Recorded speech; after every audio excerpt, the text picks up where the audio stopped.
And this last part of the evening of day one in Karachi is going to be marketing. How are you feeling about this one, guys? It's really important. There's lots to talk about. Yeah, lots to talk about. I thought that a nice way to get started would be for you guys to input as well. And why is there a little bit of feedback? There is some.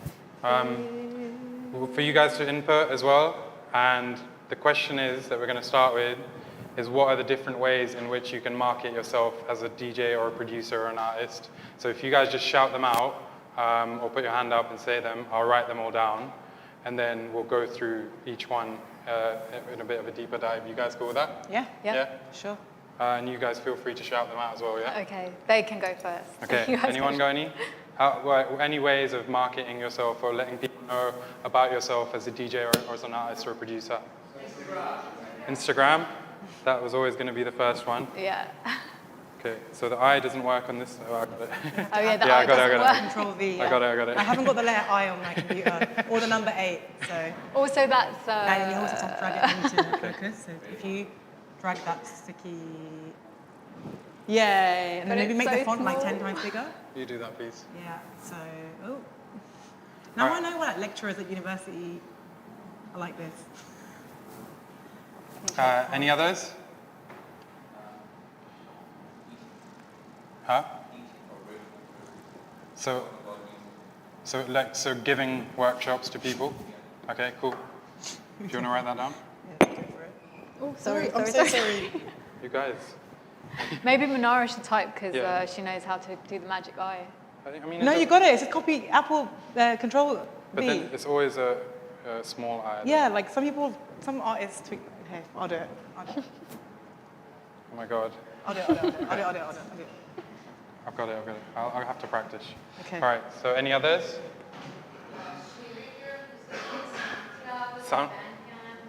SoundCloud, Bandcamp. Let's just write those down as different ones. Mixcloud. There's Mixcloud. an I in that. Oh yeah, there's an I in Mixcloud. You can't shout out anything with an I. Video content. Yeah, YouTube. Yeah. Oh, like newsletter. mail outs, yeah. Content. Content. Email. Yes, the old school way. Do you want me to do it? Honestly, I don't mind. Okay, fine. Word of mouth. Word of mouth, yeah. Or IRL actually. One Earl. Yeah. Any others? Yeah. Press. I think that's one we should definitely talk about. Facebook groups. And someone else said performances. Performances. The word free. We need to talk about that as What's well. that? Free? Free? Question mark. Question mark. Okay. And then releasing your music on labels. Yeah. Yeah, okay, so how do you reach labels? Releasing your music on labels. Sorry. Radio. Yeah. Radio plays. yeah. How to reach. Okay, so I need to speed up, or you guys need to slow down. Yeah. Can you I'll make make it? the font a bit smaller. So what was the two ones that we missed? Collaborations and radio play. Collaborations and radio play. Yeah. It's quite a good list so far. What was that? Collabs, yeah? Yeah. Collabs and radio. Yeah. Yeah. I'll put one down, which I don't know if it's specifically marketing, but something that's really important in this day and age is DSP support. So getting the support of Spotify and all the other DSPs. I know you're not up for it, but Look, this is being recorded, so you can't say that. it's fine. I'm just saying there's pros and cons, right? You've got to Yeah. weigh it up, or you just need to be aware. Huh? DSPs like Digital Spotify, Apple service Music, Amazon provider. Music, all those, yeah.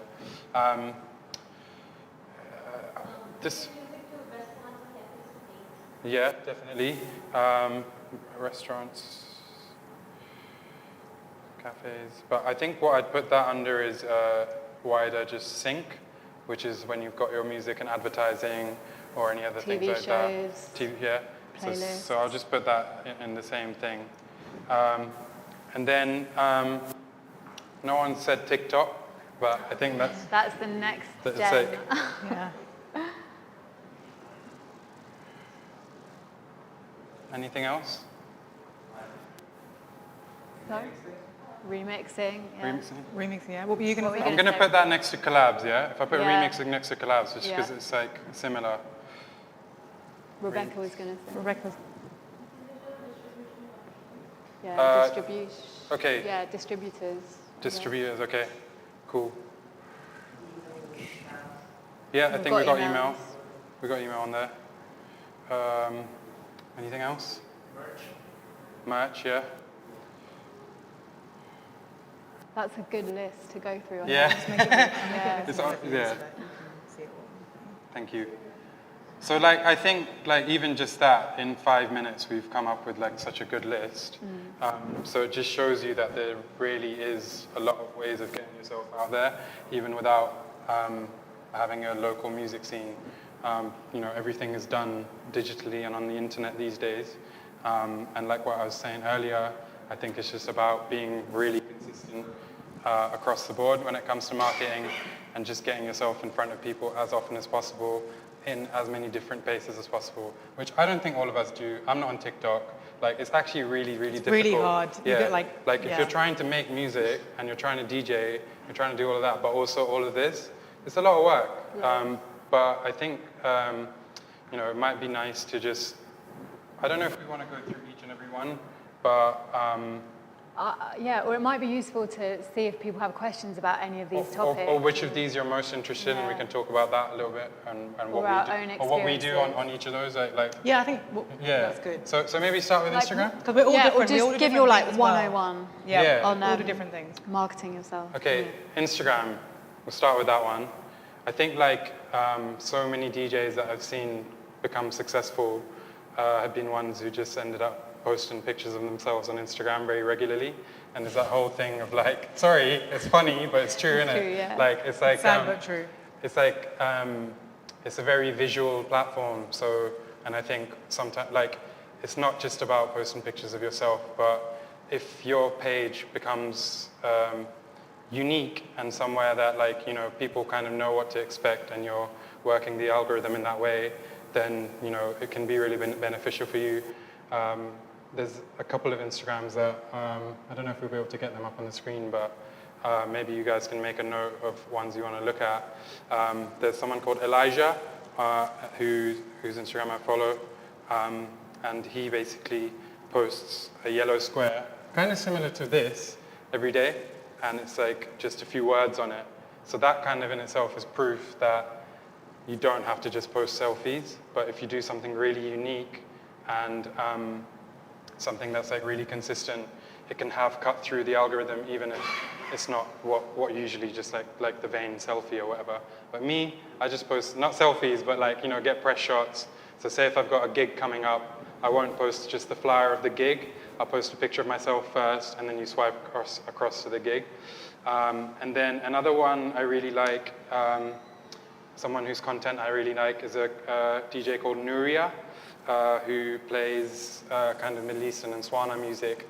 And what she does is she literally has a controller and a green screen. I think you can even just get a green screen app, and she'll just break down some of her blends. And off the back of that, she was doing blends of like, I think showing how Timbaland sampled a lot of Middle Eastern South Swana music and how that works, and that went super viral. So it's just like, you know, she knew the lane and just kept hitting it, and it worked so well. I think another thing that's really, really important on Instagram is interacting with other accounts that might be in the same world as you. So, you know, how we were saying about how me and Nabihah met was literally on Facebook. It was just a post and someone tagged me. Like, I've got friends that are like my housemate.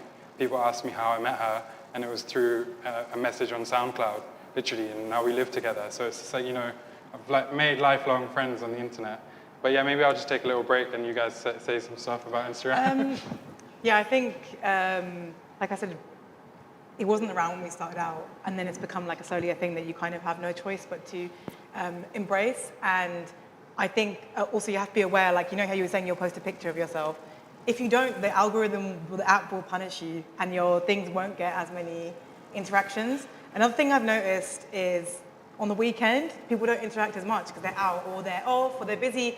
You're not trying to escape from life as much on the weekend because you're already off work. You're already escaping. So maybe post, if you're doing a mix or you're posting a beat that you made, just be aware if you're posting it on the weekend, people aren't going to view it as much. Yeah, that's and you nothing can actually personal. look. You can look at the times. You can see your stats. You can look at the times Yeah. where you use the most. And like, you know what? And it depends on you how proactive you want to be with it. Maybe you're like, I just want to post and feel it out. But if you can be very like tactical with this, if you want to, like, and like I think some of us have worked at that in our day jobs, but I haven't necessarily applied that to what I do. But I have taken note, like, oh, okay, because my radio show is on a Saturday night, and unfortunately, if you don't post about it before that, people don't see it as much. So yeah, be aware of that. I definitely think Instagram's a godsend for flyers and for artwork. If it's not just selfies, like my night that I do a night called Cousins with some of my best friends, and the artwork is just memes or images that we've just reappropriated. And Instagram has basically removed the need for like handing out physical flyers in our scene. Obviously, when we're saying all this as well, we're well aware, like we come from a completely different context to you guys. We know you can't just like book any club in Pakistan to do like a gig. But yeah, engaging, interesting artwork. Meme potential, definitely, I think, right? Yeah. Or like video flyers as well, I think are really cool. By that, I don't mean the DJ, I mean like videos with music over it. It could be a funny video, it could be a serious video, but I think that's the stuff that gets most people sharing and engaging is like, not necessarily novelty value because you don't want to come across as a joke, and if you do, that's cool as well. Yeah. But I think people love a But I video. think the key in that is it gets your personality across. Like if you started posting loads of pictures of yourself, then it would be like, that's not Manara, you know? Yeah. So in the way you do Cousins is really authentic. Yeah. I think we should put that as a point, like stay authentic to yourself. you've got to be and get your true to yourself. personality. I make all my artwork, I use it on an app, I use apps on my phone. I literally just make all the videos, I do all the editing. There's so much, you guys know, I mean, you guys are on the internet. You see what people can do on TikTok. You can do so much on your phone, on an app, and including editing, that people would, I know people who make beats on their phone, for God's sake, like people would never even know that you're doing that. And that's what's amazing, is like, especially if you have trouble doing that kind of stuff. Sometimes it's hard to move from one screen to another. You want to stay on the screen that you're already trapped in. Yeah, So, I think like, you know, that thing, you know, with you, where it's real to you to do memes and just like, that's the vibe. Yeah. People still are getting to know you more. Yeah. And at the end of the day, the reason we have social media is so we can get to know our favorite artists more and a little bit more about them. Like, you know, like you said, we didn't have that. We might have been watching them on MTV and they were just this far away thing. Yeah. Now you can try and like get to know them a little bit more. Yeah, and you can put as much money and time into this as for whatever works for you, because I've also paid designers to do artwork for me as well and approach them with a concept. And then some DJs are amazing and they can even make their own artwork. So that if you can do that, like you're winning. Yeah. Like if you can do like really professional, like Learning graphic design. Yeah. or maybe you have friends that can do it. That's another good thing about networking, is that I'm sure a lot of you have creative circles already anyway. So Yeah, I think the thing that, for me, the thing that you guys touched on, that's the most important, is the authenticity and something that feels true. And it's not just about Instagram, it's about whatever you're doing. So if you want to pursue music, whether that's DJing or production or being a radio host or whatever it is, you need to just stay true to yourself. Don't try and be something else. Don't try and like act cool because you know, a certain way because you think it's cool, because that never lasts, right? And fads never last. That's why they're called fads. And sometimes, for me anyway, personally, like I think, oh, I'm being like quite geeky on my Instagram and it could be cooler and all these kind of things, and then I just have a kind of like mental freak out about it. But then actually those are the things that are the most popular on my Instagram, and people will come and talk to me about those things as well when they see me like out and about. And so it made me realize that actually those are the things that are the most engaging, where, for example, the most popular thing that I've had on my Instagram so far is in 2020 when I got stuck in Pakistan during lockdown for 2 months. And then I started doing this. Basically, I was here with my mum. I just posted up one video where my mum was filming me and I was talking about Haldi or something, right? And people just loved it. And so it turned it into this series called Lockdown Herbalist, which has nothing to do with my music or anything. But every day I would post a different video about, the things that we use in our daily lives as Pakistanis, right? Whether it's like zira or haldi or neem or all of these medicinal herbs and plants, which in the West have just become like commodified. And people loved it, and it was like super geeky and just off on a tangent from what I was normally doing. But it showed me that actually when it's informative, when it's something different, well, most of my audience is back in the UK or America or just Europe more widely. They don't know any of those things. And it's the same way as like when I share about music from different cultures or different genres that might not be as as well known in the UK. People love that. So whatever it is you're doing, it doesn't have to be what I'm talking about, but whatever it is, you just need to feel like you're representing yourself in a true way, because at the end of the day, that shines through your art. Whatever you do, it's got to feel real. So before you even get into like what time of day I'm going to post or anything like that, just think about, okay, what am I trying to do? What do I want to share? What's important to me? And hopefully that will be engaging for others. And don't try and focus too much on what everyone else is doing necessarily, unless you're very inspired by someone's approach. It can sometimes take your mindset off what you're doing, because just because somebody else is able to post a lot of pictures of themselves or align themselves with brands, because that's what Instagram's added another element where people are trying to be brand friendly, so they get sponsorship. I feel like, unless you really want to go for that, but you could have got a brand you sponsorship of some herbal brand or something. Yeah, I know. I mean, I've done quite a lot of brand sponsorship things, and it's just come. I don't know how people are loving my geeky Instagram, but I think one of the things about that Lockdown Herbalist thing was that you turned it into a series, and that ties back into the consistency thing of I love that, I want to see that again. Yeah. I reckon we need series 2 while you're here. Yeah, I mean, maybe I'll start. People don't just want music. Actually, you're right. Yeah, they want. That's same with me. And they want new information, and I just feel like if you've got that going, right, like you're creating your own brand, then other brands, they want to use you. And to be honest, brand partnerships is something that you can't really escape these days, because every single brand has cottoned on to the fact that if they associate themselves with a cool artist, it's going to add, they're going to branch out into a new audience or improve the way, or just have an effect on the way their brand comes across. And that's probably one of the ways you can make the most money as well, by doing these sort of collaborations. Yeah. So I think a couple of things you just touched on are important there is when you're saying you don't want to go from one app to another app because you're just in that world. Or right one now. screen to another screen. Yeah. And also, you don't have to just post music content. I think being as specific as possible to the platform is really important, rather than trying to get people to move from one platform to another. So have a link tree. I don't know, if you guys don't have one yet, definitely get one, because everyone's link in bio, but you can only post one link. So just make sure you have that, because then that will take you to the splash page where you can post up all your things. It's really important. So if they want to do it, they can do it, but you're not posting to try and get them to click to another place. Because it'll still stay on the platform. And you can see all your stats as well, so you can see how many people have clicked which ones are the most popular and things like that. So. I would say also don't do a lot, but don't do too much, because sometimes I've noticed people with so much output, everything they're doing gets buried, and people maybe notice it less. So you see how you did your series, you're not going to do it every day. But there's some people who, for example, if I was going to post myself DJing or whatever, I wouldn't do that every single day, because I feel like there's a human element to people as well, where they're just next. That's why you should do stuff that isn't just a video of you DJing, which is great too, but Yeah. Cool. I think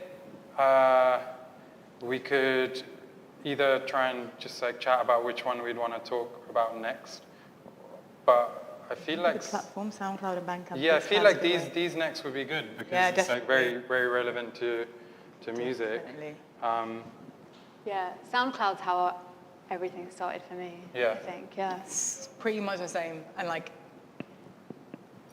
over the years as well, things just stay up there for 4 or 5 years, and then one day you'll look and you can't believe how many people have listened or downloaded or commented on something.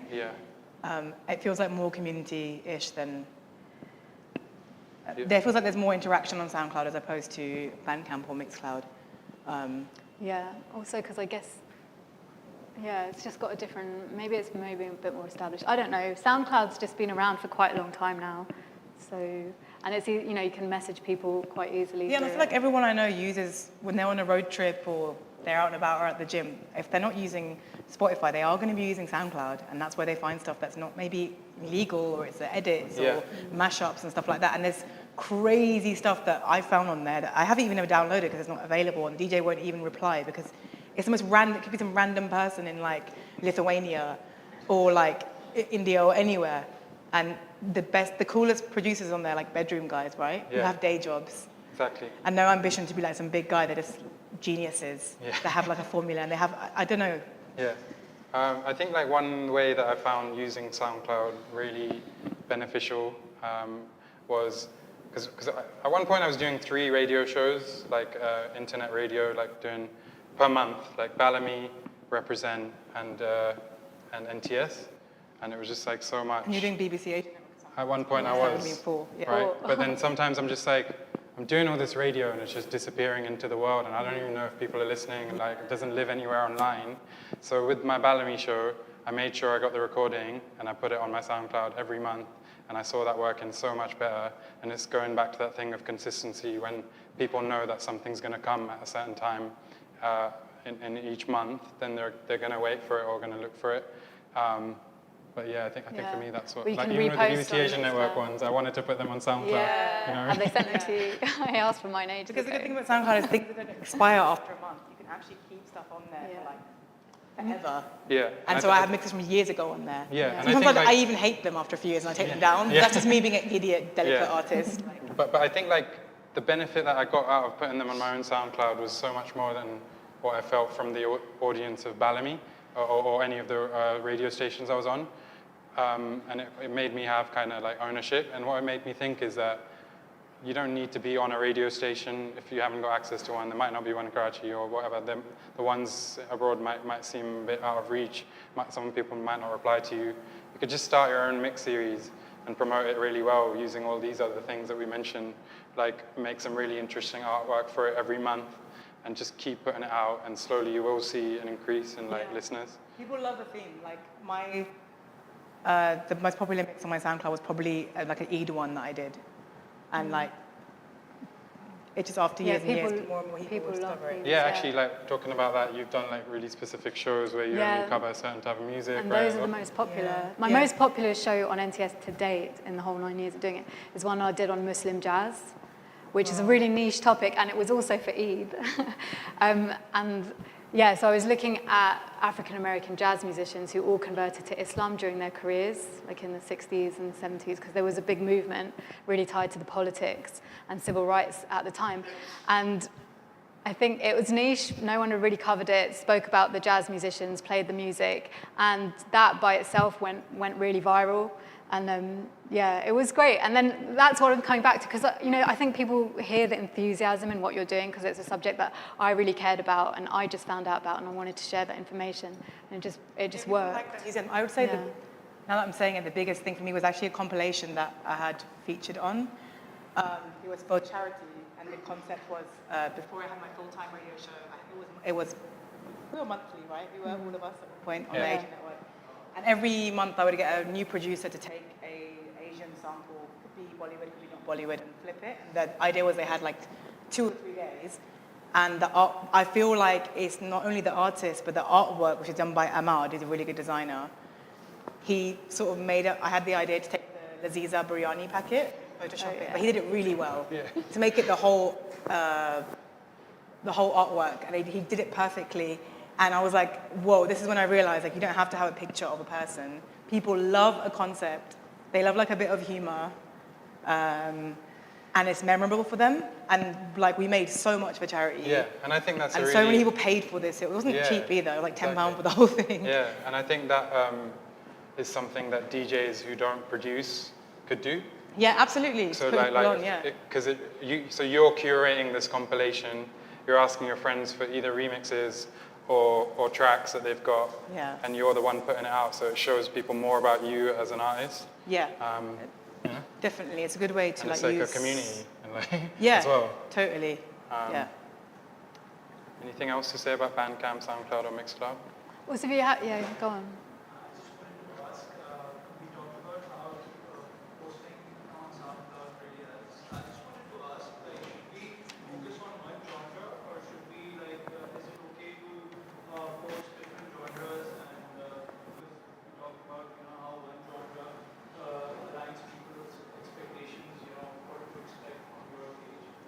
I think it's each to their own. Yeah, I think it's Whatever whatever feels right for going you. back to the authenticity and Yeah. what do you want to do Yeah. really?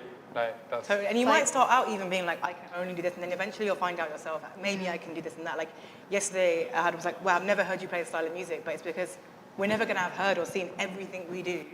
We all have to do different things at this stage, like in like our careers and stuff like that. I mean, like we show a good cross section of that where like I play quite a specific type of music, like you just like it's the blends and like you know what I mean, like mixing it all together in a crazy way, and then yours is like super eclectic and like out there or Different you know areas rare. as well, and- Yeah, so it's like there's no one right way of doing it, definitely.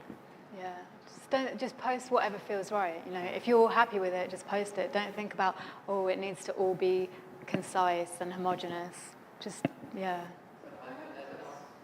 Okay. I have a question.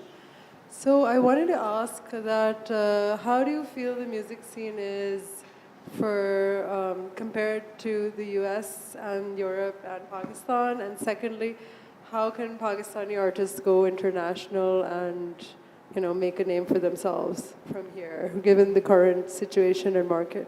Yeah. Well, again, this is something that the internet has just had an kind of unfathomable effect on, because now it really doesn't matter who you are or where you are. You can share your work and anybody anywhere can listen to it as well.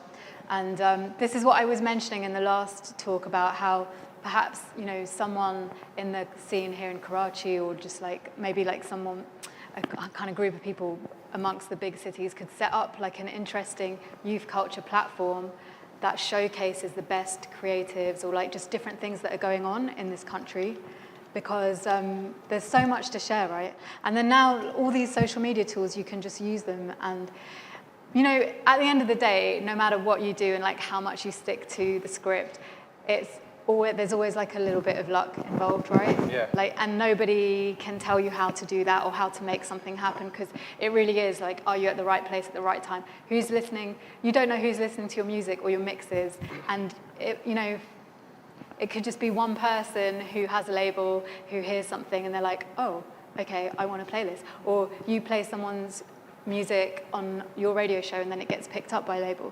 And so, but those kind of connections, it's just, it's like above us. It's like the power of music. So I think like all you can do really is like follow your dreams and pursue something that feels really genuine and authentic. But I really feel like in terms of all the countries that I guess like haven't got the big platform that Europe has, or the UK or America, it's like there is so much potential and there's so much you can do, and I think there's a real beauty in just owning it and creating your own space and your own noise, and now you can share it. The rest of the world can see it. You don't have to be signed to a label based in the UK. You don't have to go and tour around the rest of the world like straight, before you get that recognition. Like all of those things might come, but it's like instead of looking outwards, look at what you have. I mean, I just feel like that with my own work as well. Like I know a few musicians and artists in the US, and I try to yeah. So I know a few musicians and artists in the US, and bringing them on to have a podcast and basically like show their stuff here, and some of them are Pakistani American, like in Houston, who I used to chill with. So kind of creating that wherever possible connection is great. Like you guys coming here. Yeah. So that's amazing. I know. We would have never imagined it. Yeah, totally. And that's why I think like I would feel like I was insulting you guys if I knew what it's like to have a club scene in Pakistan, because we don't have such a rich heritage of Best in the world. London's the best in the world. Like. Every colour, every creed is in England. A tiny island with awful weather. That tension and the fact that we all come from hot countries means we have the best music. Yeah. And you go to America, it's so huge in America that they don't even have an idea, a lot of places, how they think it's all like EDM, like fists in the air.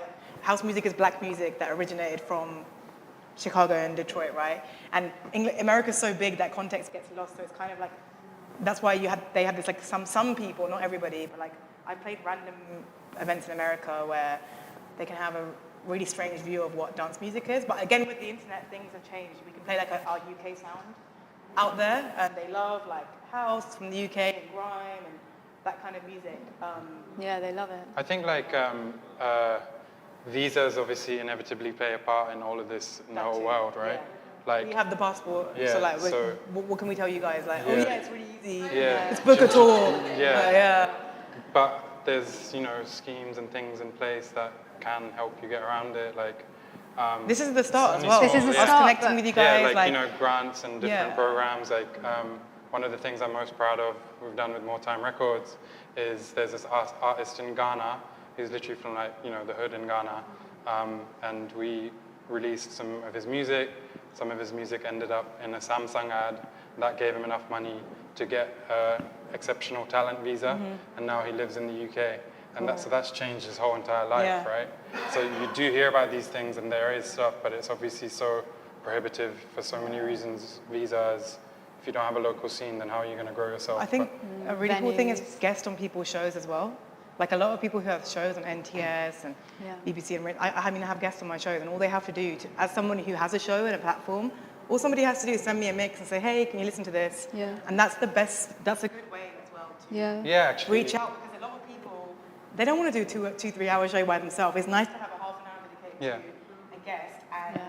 places like NTS especially are so experimental. They're like, Anything I goes. could say like wind noise on there for like half an hour, and I feel like they'd still be really kind to me. People and be like, oh my the God. chat room would be like, whoa! Yeah, I think like yeah, that Hey, that's the point. The don't- reverb on that leak is so amazing. Like, I just think that's really cute. And like, but you can obviously go like. But then if someone did a guest mix for you, then they were in London, then you might book them at your Exactly. party. Do you know what I mean? So it's like making that's those. that's how I met people actually. Yeah. That's actually how I met people, by booking them if they were in Yeah. town. So I know again it's different with the obstacles you guys face, but like say there was someone say once you establish like a scene, there's platforms and stuff, you start connecting with people and putting on your. And I also think if you can't do club nights, I know that's harder. Live streams, like everybody loves it, and I know it's not lockdown anymore, but like I feel like people still like a curated live stream, and maybe you can have a purpose behind it. It could be to raise awareness for something. It could be a launch for something that you're doing. And the way that they became popular after 2020 is like I just thought if anything they disappear, but they're still going, and Exactly. like people love Instagram Live as well. Yeah, because there's Boiler Room, but there's also loads of other ones like that in the UK, like Keep Hush and Late Night Shopper, who've just been doing it consistently, and you know, that's like a whole. People space. love it, and TikTok Live as well. I actually watched. There's a DJ he's like a 50-year-old guy from Miami. He plays like 80s music, and like I watch him mix on TikTok Live, and he has a massive following. And he makes money off it. People can tip you in it on TikTok. Can they? Yeah, they can give you money. So he's like caking off this, and you could like that's another way as well. You can even monetize your. One thing that came into my head from what you were saying about getting guests on your show, guest mixes, or people to cover, and like this whole idea of, you know, giving people an opportunity that you might have, and like just spreading the love a bit is so important. You need to do that. Community is so important. Yeah. Like, none of us would be here unless people had believed in us and helped us, and likewise. And I think it's really important because basically, like, life's too short, and there's no point being negative, and there's no point being gatekeepy, and there's no point being like, I'm not gonna share what I have with someone else because they might take it away, because that's not gonna happen, right? Because there's space for everyone. Everyone's got their own vibe. And, you know, I make a real effort, like, whenever I'm traveling and I can't make my NTS show, to just give that opportunity to DJs that I've come across or people that I've met on my travels, to like cover and do a guest mix. And for them, sometimes I know for a fact that for some people that has been like the stepping stone to them being more recognized and starting to get gigs and other slots and things. You just never know. In the same way, when I think about myself and how all the little things have come together and one thing's led to another, you can help other people do that. And I think if you just create this like a good surrounding, like a good environment, right, where everyone's in it together and you're putting on parties together and you're all playing, or you're like sharing music tips. When I first started learning how to make music, if it wasn't for my friends who were already doing music production, helping me with like the basics and stuff, it would have been way harder. And so I appreciate that so much, and I'll just remember that forever. So that's something to never forget, even when you live in a world where social media makes you feel like everything's about the selfie and the self and all of this stuff. Like at the end of the day, the real life matters more, and you need to feel good, and you got to help each other. I always remember the person who, when I first started DJing, obviously not everyone starts this way, but like I've been DJing for a couple of years, and he just randomly gave me like 40, 50 songs. And while I didn't play every single one of them, that really touched me because he's my friend and he didn't have to share. That's his job. He's making a lot of money as like a touring DJ.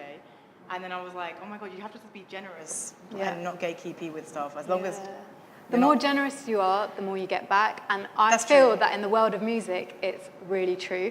And there's plenty of people who will try and take you for a ride, who will try and rip you off, because like that's how the music industry really works. But I also feel like for your own peace of mind, it's good to just try and be positive and not like have any bad blood with people and not try and, you know. Don't be entitled. Yeah, don't be be like, entitled. why wasn't I booked for that? Like, just so do your own thing. Like, don't worry about. That's like something probably that really hooks back into this whole marketing. You know, when you go on Instagram and you're like, oh, that person's doing all this stuff and I'm not doing any of that. It's like, you know, FOMO, where you feel, I don't know, you just feel like, oh, I need to do more. Just don't worry about it, because, and I know it's easier said than done because we probably all get that feeling. I just mute people sometimes. Do you? Yeah, or just if someone people. triggers me, I mute them. And also, like, that's what the app wants you to do. Yeah, they want you to be like, feel, I need to do this. Like, but you actually don't. You can do it your own way. You can be a weirdo or you can be like normal, aligned person. It's completely up to you. Like, and sometimes the weird approach works and people love it. And you find your own people. Yeah. You really do. You find like your tribe and stuff. But I definitely think establishing like a community in a scene involves you don't have to do like cynical networking. I hate the word. You're right. Like schmoozing and stuff like that. You're gonna meet them anyway once you start putting up mixes and putting on live streams. But the platform thing is a really good idea, like a magazine or something. Yeah, I would love to see that, because you know, I'm just starting to find out about the scene in Pakistan, and it's just so eye-opening and it's amazing, and I just want to learn more. I want to learn more about what everyone's doing here, all the amazing music that's coming out of all the cities and even the countryside, traditional and contemporary, just everything. And it would be great to see some sort of hub. Like, I follow as many people as I can who are, you know, all the DJs and different people here, but, you know, just keep doing it, guys, because we love to hear it and we love to see it. Even like a podcast, like I'm doing one that's called Soul Tribe, which is basically like getting people together for that. So yeah, that's a cool. Fantastic idea. Yeah. Yeah. So I agree with that. What you said, you know, you should make music and post whatever you like, whatever you feel good about.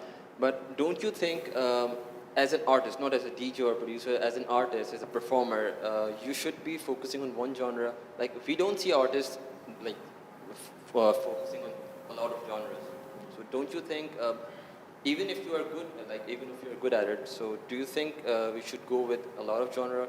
I think for me that's like, you can produce cross-genre, but you've got a definitive sound. Like, you can tell when it's a Ahadadream beat or whatever. Do you know what I mean? Like, there's like, you can make different genres, but you've got some kind of signature that makes you unique. And I think that's much more important than genre. Okay. Yeah. But and that comes with not trying to make something sound like something else, right? If you just follow like your own creativity and then you come up with something that you like and you want to share, then that's your sound. Like, that is you and that's your art. But some people do start out copying other people, which is also fun because then they find their own lane. Like, everyone has been copied and everyone has been, but that's just unfortunately the circle of life. And some people actually don't even realize they're copying because, you know, sometimes you just absorb stuff. And then I can't remember what the word is. There's a word for that, but you can just crypto amnesia. That's the word. Yeah. But as a performer, well, you know, it's like people ask me what kind of music I make, and it's kind of hard. I don't know how to describe my music. It definitely incorporates a lot of different elements. Like, there is a strong electronic element in it, because I use so many, you know, drum machines and synthesizers, but then there's also vocals, and there's also guitar, and there's also other live instrumentation, and then it all comes together. And you know, people have made a lot of comparisons about what it sounds like, or, you know, what it reminds them of, which is all fair, but at the end of the day, it's just like my sound, and I know it doesn't really fit in a box, but it's like if you're worried about what box you fit in whilst you're making art, then you're not really taking the right approach, because every day you'll be like, but does this work? Are people going to like it? Yeah. Blah, blah. It's got to just feel good to you. Yeah, and also Just see what remember, don't get happens. caught up in what other people think. I know this sounds cynical, but the best thing anyone ever taught me was everybody's lame to somebody. Yeah. Like, you know, there's so many micro scenes in the world that we have no clue about, that have their own dramas, or they're getting ripped off by that person. Like, it doesn't matter, just do you. And then once you start getting that response from people, that's going to keep you going. Yeah, and it's up to you whether you want to do it for the art or the money as well. Like, Yeah. no judgment. There's people out here who are really doing well because they did it for the money. Yeah. But for your mental health, you find it's easier to do it for the art, do it for the art. Yeah. So Best is if you can do both. Yeah. That's the hardest. I think in the last bit of this, I don't know, just tell me if you don't want to do this, but these ones that I've bunched together, I feel like widely relate to releasing music. You know, getting your music played on radio, getting some press for it, doing remixes and stuff like that. So it might be nice for us to just talk about releasing music, whether that be on a label or, you know, or even like, you know, it's marketing, so it's another way to market yourself. Yeah. So like, you know, even not like, Merch you as said, well. you've done the compilations. Yeah. I guess we've all released music, so we can just talk. Talk about how we do it. Yeah, talk Yeah. about our experience. Yeah. So, like, I never, like, all the labels that I admired when I was growing up, I just felt like I was never going to get signed to them. And actually, when I did release on a label, it was really long. Like, they just made me wait for like a year before it could come out. And I'm just like, after that, I was like, I don't want to be waiting on anyone. And like, I just want to take autonomy and just do it myself. So I started my own record label. And, you know, we were lucky enough to get some good support early on. But I think, I guess the moral of the story is just like, I'd say do it yourself rather than relying on anyone else. Because if the quality of music is there, it's going to reach people. But like, I'd say, this might be a little bit more boring, but like, when you're releasing your music, make sure that you've got enough of a lead time from when you start promoting it to when it comes out. So like, say 3 months beforehand, just plan out the whole rollout. So like 8 weeks before it's coming out, you want to send it over to the distributors. They're going to get it out to all of the DSPs, which is Spotify, Apple Music, Amazon Music, Deezer, all of that stuff. And then during that time, you already start to reach out to press. And one of the things I thought of when thinking of this workshop is that, like, you know, you guys might not have all the press contacts. Like, at the beginning, neither did I, but that's another way you can use social media. If you go on an article, you see who wrote that article, go on Twitter, try and find them on Twitter. They'll often just have their email in their bio, or they might like just post it every so often. So you just like try to keep doing that, looking for the people that might like your music in terms of press. Do the same with radio DJs, and just build up your own database of people that you're going to send your music to well in advance before it comes out. If they don't reply once, email them again a few weeks later. Obviously, don't be persistent and email them every single day, but you know what I mean? There's a fine line between that. But yeah, and then, you know, it goes for the same with all of this other stuff. Like, people's email addresses are out there. You know, find people who are music supervisors for different advertising, or like they might be the people who put music in Netflix, and just put them into your database and just hit them up. And you know, even maybe DM them and say, I've sent you a track. Because yeah, I think that kind of stuff goes really far. Yeah, sending your tracks to other DJs is really important Yeah, as well. exactly, and getting it played over that side. And then I'd say before something that a lot of people have got the tendency of doing is once the music's out on release day, they stop promoting it because they're like, oh, it's done now, it's old, it just came out, it's old. Do you know what I mean? But I think you've got to think of like 4 weeks after that, how are you going to keep promoting it? You know, whatever the content is that you need to keep telling people about the same thing, just like really hammer it home. Get it on Instagram stories as well. Yeah, exactly. That's a really good way to do it, because once you can get, you're probably more familiar with how to do that, but if you look into how to do that, once you have the ability to add that to like people's stories on Instagram and stuff, it's really good. Yeah. It's now on there, and like. And if you've got a budget, then you can run some ads. You can do some Instagram story ads and like target certain people who you think are going to like it, or fans of a similar genre, and just try and keep pushing How music. do you feel about, because I know some people who do that, and I also know people who will just put the release out, maybe tease it a bit via Instagram, and then release it on Bandcamp, and they're sort of, it's kind of worked for them really well, and they'll get bookings off of it. But that's more of like a DIY, and you're not really going to make as much money, probably. But that's more of a word of mouth DIY style of doing it. What I do know is that artists who are massive, they've got tens of thousands of pounds of advertising running at all times. If you want a number one, it's not going to be without that. Yeah. So really, if you're releasing as an independent artist, you're competing against them. Yeah. You might not be really. But you might not want a number one. You might not. Yeah, you might be happy being an underground legend. Yeah. And I guess like in that sense, it's like not cool to do an ad if you want to stay underground, like right. So it's thinking about again going back to the authenticity, right? Yeah.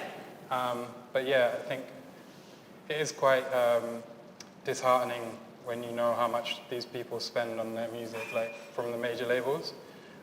So yeah, just do what is within your means in terms of budget and in terms of time and resource, but just like think about it, plan it out, and then like And it can be a slow burn as well. Yeah, exactly. You know, once you do your first release, that pop off like 2 years after they came out. Yeah. That's true. Yeah. Anything you guys want to say? I guess you could talk about being on a label. Yeah. As well. So How did for you me, get signed? so my first record came out in 2013, and it was like just on vinyl, and it was on this label called Manara that's run by one of my favorite producers, Kasim Moss, who does like techno and more minimal stuff, and he's based in Germany.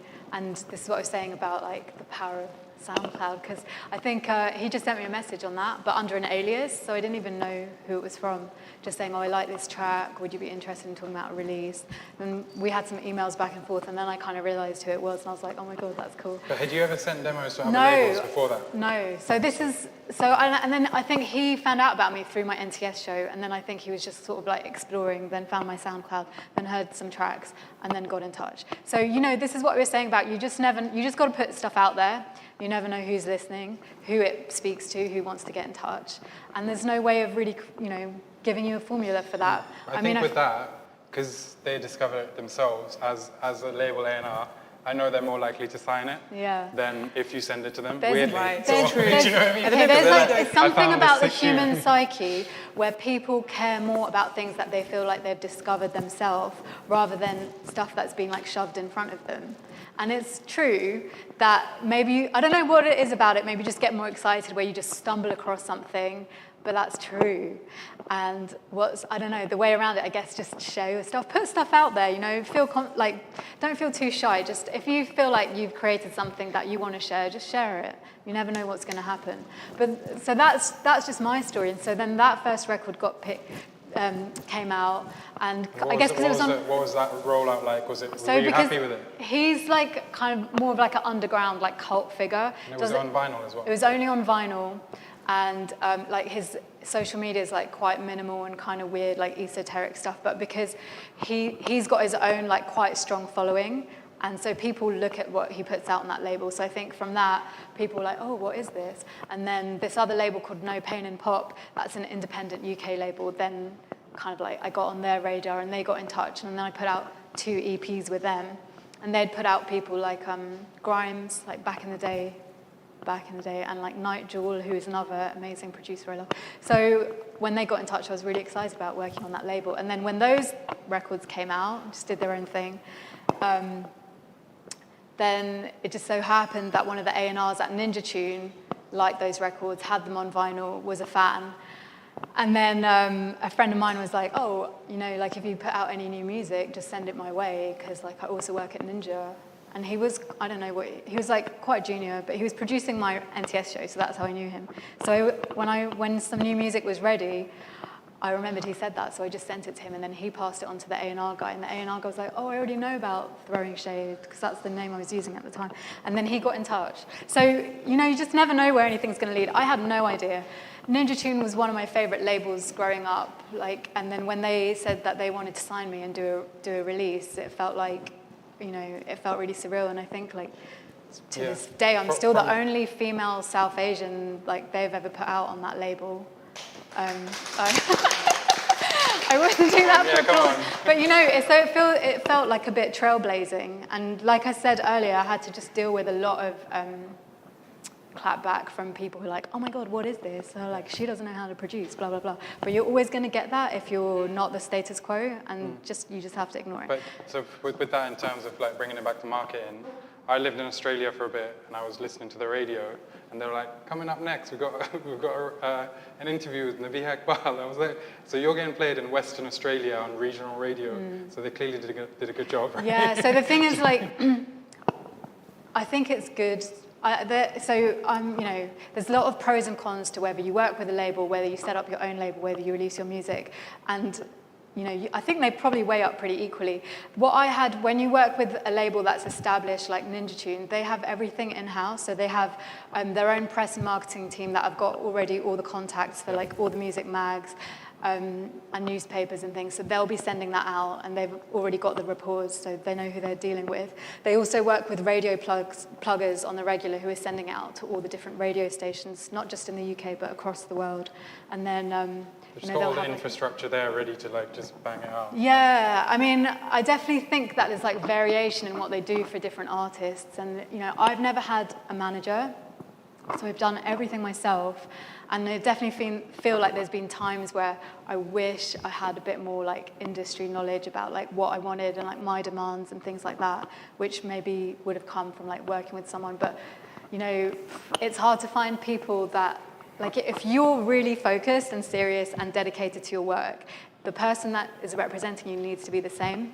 And they need to believe in what you want and your vision, and they have to be just as enthusiastic and just as professional as you are. And it's really, really, really difficult to find those kind of people. So I was doing everything myself, still am, but it's tiring. Anyway, at least you know everything that's going on. Do you want to add anything to any of this stuff?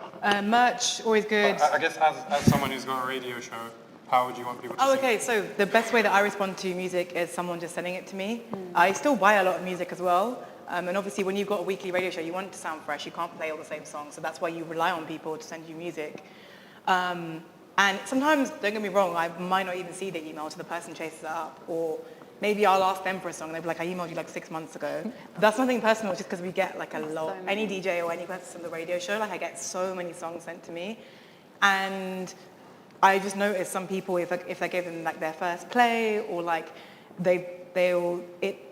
I just think it's good to support up and coming artists. Obviously, I also don't believe in like playing only your own taste, because it's good to play.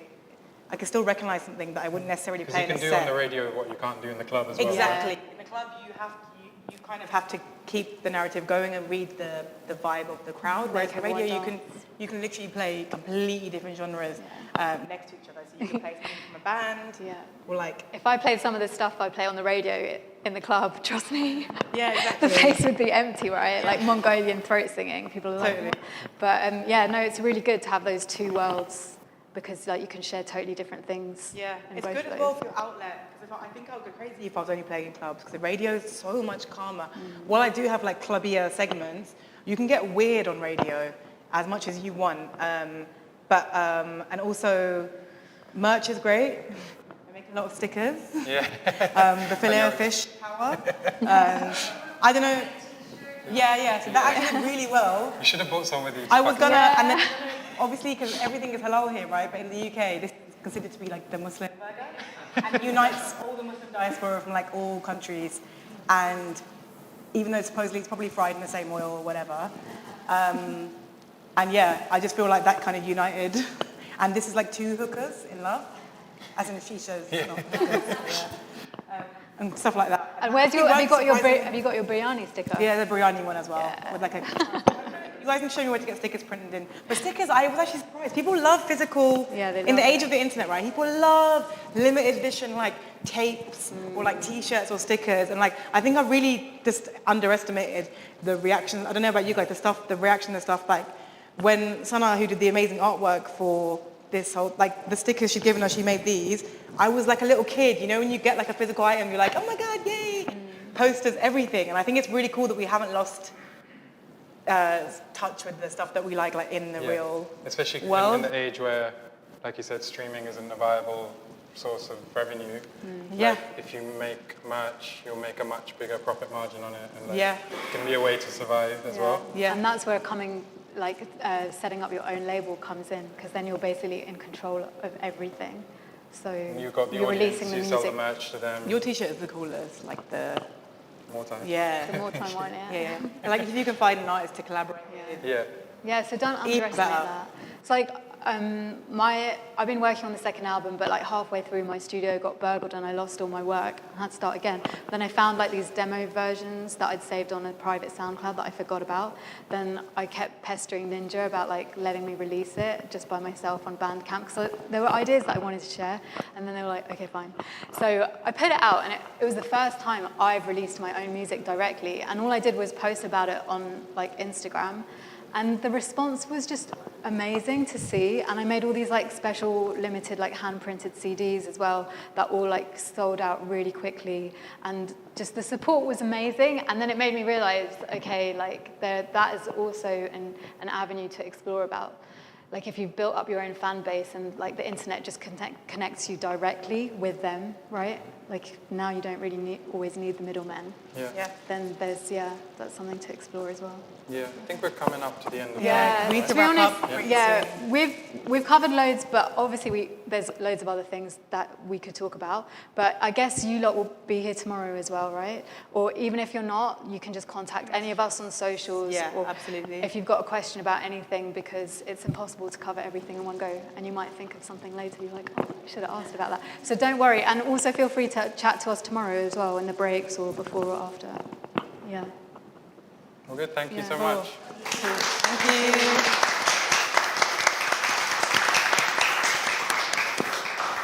And that took survive.